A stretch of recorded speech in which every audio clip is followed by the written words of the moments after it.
Hey, church family. I wanted to take this opportunity to present you with another word of encouragement during these extremely difficult days. Now, as a Protestant Christian, I fully support the right that allows every American to peacefully protest inequality and injustice. At the same time, we also have to recognize that there are those who are turning peaceful protests into violent riots where looting is not only encouraged, but it's also celebrated. What's even worse is that the death toll is continuing to climb as some angry protesters begin to clash with the police. You might not know this, but 13 people have died so far since the beginning of the protests. This not only includes the death of law enforcement officials like David Patrick Underwood, who was a black federal officer who was sent to secure a U.S. courthouse in Oakland, California. But the death toll also includes civilians like Italia Kelly, the 22-year-old who was peacefully protesting the death of George Floyd when she was shot and killed by radical rioters. Now think about that for a moment. How does the unjustified murder of 13 people solve the unjust murder of George Floyd? Or we might simplify the question in this way: how will further acts of injustice bring about the justice that we desire? The answer is it won't. And the reason why is because it can't. Injustice cannot bring about justice. Listen, the rioter who accidentally kills a peaceful protester is guilty of the same injustice as an officer who suffocates the person they're arresting. And the looter who murders the store owner simply because they decided to defend their place of business, that looter is just as guilty as the officer who shoots and kills an unarmed man.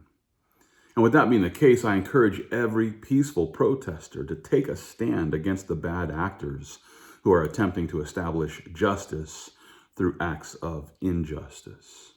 I would also encourage you to embrace the golden rule as we seek to bring about change to our nation. Before we do something to someone else, we ought to take a moment to ask, would I want that person to do this thing to me? I like the way that Jesus put it in Matthew chapter 7. There he declares, whatever you want men to do to you, do also to them, for this is the law and the prophets. Or in other words, our standard for how we ought to treat others, well, it should be based on how we want them to treat us. Do you want others to shoot at you? If not, don't shoot at others. Do you want people to rob you or burn down your home? If not, don't rob others and don't burn down their homes. If we would all just apply this golden rule to the way that we live our lives, then, we would also enjoy the national peace that occurs as a society of people treat one another in the way that we want to be treated. At the same time, it's also important for us to realize that we need the help of the Lord Jesus Christ to accomplish the golden rule. We need the help of Jesus so that we can love one another in the way that we ought to love them. Therefore, I encourage you, let's walk by faith with Jesus Christ, and let's prayerfully ask the Lord to help us.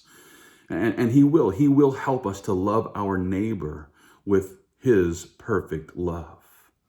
Finally, I would invite you to join us this Sunday here at Calvary, South Austin. And this Sunday, we're going to consider the way that Jesus is actually able to save us from every storm. You can meet us in person during one of our two services. They begin at 9:15 and 11:15 a.m. And for those who belong to a high-risk category and those who are still sheltering in place, well, you can join us for our second service, which is streaming live online at 11:15 a.m. Until then, I encourage you, let's continue to fight the good fight of faith, all for the glory of God.